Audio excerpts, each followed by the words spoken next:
Welcome in. It is day 140, and you're speaking to the Meeples Champion. And today we're going to be going over a trick-taking game.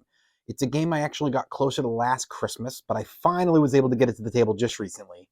That game is Tournament at Camelot. So this is an interesting game because it kind of flips the normal trick-taking game on its head. You don't want to win tricks in this. The concept is you're all going to get a protagonist, a main character, and then you're going to get with them some kind of a bonus piece. Now, we played a 5-player game, and the idea was you start with 300 life, and your protagonist gave you some kind of an ability. So you might have been King Arthur, you might have been, one of his knights. You could have been many characters from the story. And when they would fall down to under 200 health, that's when you would open up their second ability, essentially saying, okay, you've lost a third of your health, so now this kicks in to help you fight back. You all get dealt 12 random cards, and you're using these to play into the tricks. Like a regular game, somebody plays a suit, and you're supposed to follow suit. Now, in this game, there are 5 different suits, and they rank from 1 to 15. And you're going to win by playing the lowest card. The idea is that you're all sending out your troops into this tournament to fight, and whoever comes in with the weakest troop is the one that lost that particular battle. They were the ones that were struck by somebody, went down, so you get all of the cards, and they count as points of damage. Usually, they're 5 points.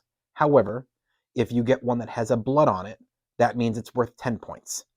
Now, on top of the regular, there's 5 suits, 1 to 15. If somebody plays their suit, you have the option to play the same suit or a Merlin or an Apprentice card. A Merlin or an Apprentice card, both are considered to be, you can say that they are any suit, you can say that they are any number that you want. And if somebody takes them, the Apprentice is still 5 points of damage. But the Merlin is 25 points of damage, so it's a big hit. So now, you have these kick in. If you can't play any of those, there's a wild suit. Once none of those can be played, somebody has played I think that there's a kind of like a green suit here. I can't remember all the suit names. I've only played the game a couple times right now. But somebody plays the green suit, and the next person comes up, and they don't have any of the green suit, any of the Merlins, or any of the Apprentices. If none of those are in their hand, now they have the option to play a wild. And they have to play a wild before they pick something else. So they play this. The wild is just like the green suit. So if somebody from the green suit played a 6, and the next person played an 8, and the next person played a 10, and the next person played a 12, and then it gets to you and you play a 5, you're the lowest number, you're going to lose. So you're in competition. However, you do have these set up, and this is where it gets interesting, where you could also play a 6, and now there's a tie. And whenever there's 2 of the exact same number, you actually flip those face down. So when the end of the round comes and you go, okay, everybody's cards are in front of them, we all see their numbers, you take any doubles, you flip them down, and they're not eligible to win. So you played a 6, this other person played a 6, you're both the lowest, but it's actually going to be that 8 that wins because yours both flip. So it gets a little bit more strategy in there with that. Now, once you don't have even those available, now you can play one of the other suits. Now, this is where it gets weird again, because what you do is, when you play a non-related suit, you actually don't play into the battle. You play it directly to the discard.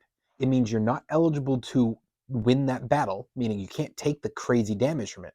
However, when you do this, you have to immediately take 5 points of damage. So, regularly in the game, all of these things that you're winning, you're putting into stacks. And when all 12 rounds are done, then you figure out, okay, who has, what in points, let's minus them off. And if you go below 200 health, now you activate your second ability. But if you're taking 5 points of damage, you could, during the game, activate your second ability because you just so happen to take 5, 5, 5 in a row, and now you're under 200. So it's a little bonus setup where you might be trying to wipe out a suit specifically so you can take the damage, because you'd rather take 15 points by losing 3 times by not even being able to be eligible than to end up winning a couple suits that then come in and might hit you with even more damage because you weren't able to protect yourself. So you do all that, and every time that you get to the end of the round, in the first round, whoever the first and second players are with the most damage actually get to draw cards off the top from their wilds deck, and these cards are going to be one round only abilities that you activate. It might be a one-time use where it says, oh, well, you were supposed to take damage at the end of the round for this trick you just won, but if you use this, instead you immediately will activate it. You'll take those cards, you'll add them to your health instead, and then discard them out of the game. Another one might say, for this round, whenever you take damage, you're going to take half the damage. Or another one allows you to say, at any point during the game, you can activate this card, and you pick another player, and you switch hands. So it's really interesting stuff. It makes the game a lot of fun. And for me, I love trick-taking games, and this definitely was a trick-taking game that was very different than others. I loved it. But why don't we jump in? Let's use our 7 categories and see where this ranks on those.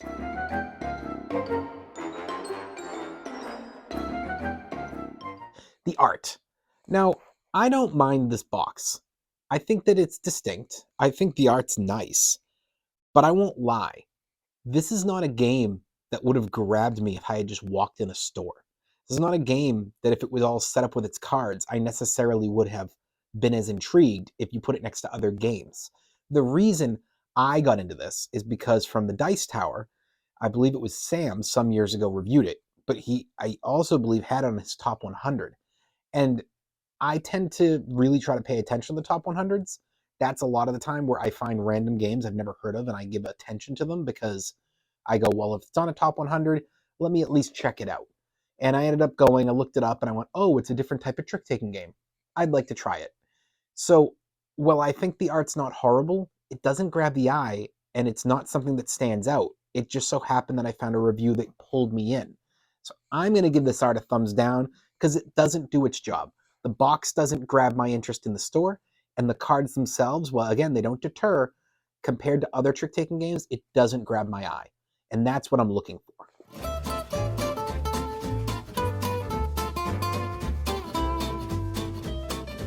Your components. Components for this game are quite simple. It is cards. There are a couple little cardboard pieces that go with certain cards, but you're talking about like 5 or 6 little pieces. Primarily it's cards, and it's really good quality. They're going to hold up a long time. They're not going to tear easy. It's a thumbs up. Your price.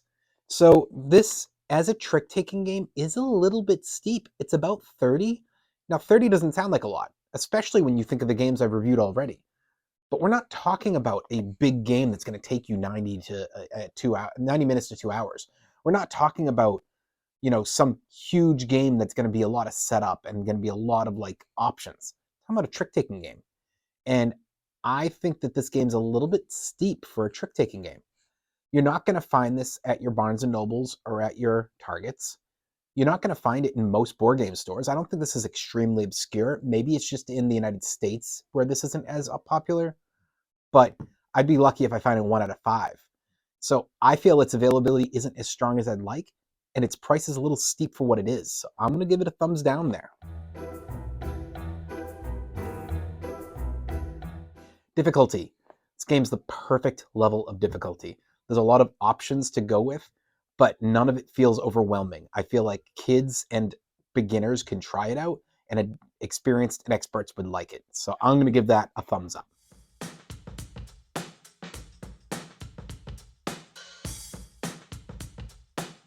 Replayability.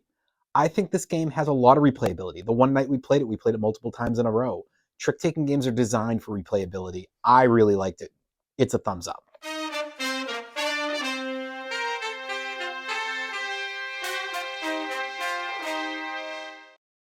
Your keys to victory. The keys to victory for this are you're trying to dodge the tricks, but you're also trying to take advantage of both you and your opponent's different abilities and see how you can use those. So I think that it's really good for that. It's a thumbs up.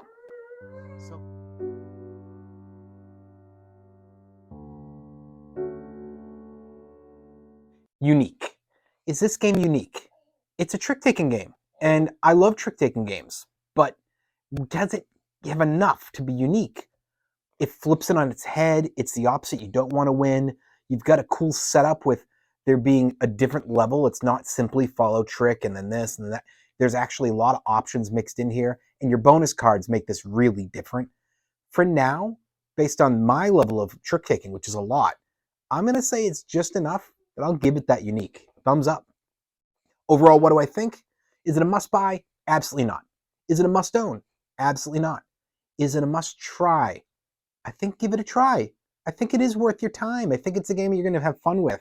It's got an okay theme. It's got some cool cards. It's got a cool way of playing the trick-taking theme. If you like trick-taking, you'll enjoy giving it a shot. But that's just my opinion. It's up to you to make the decision. Is this the kind of game you're into? Do you like the mechanic of trick-taking? Or do you even like the idea of card games? And if you do, maybe it's for you. Well, this has been day 140, and we've been talking about the game Tournament at Camelot. And you've been speaking to the Meeples Champion. Like, share, subscribe, and check down below in the description where I'll be adding in an Amazon link in case you want to get this game for your collection. Until next time, I'll talk to you tomorrow.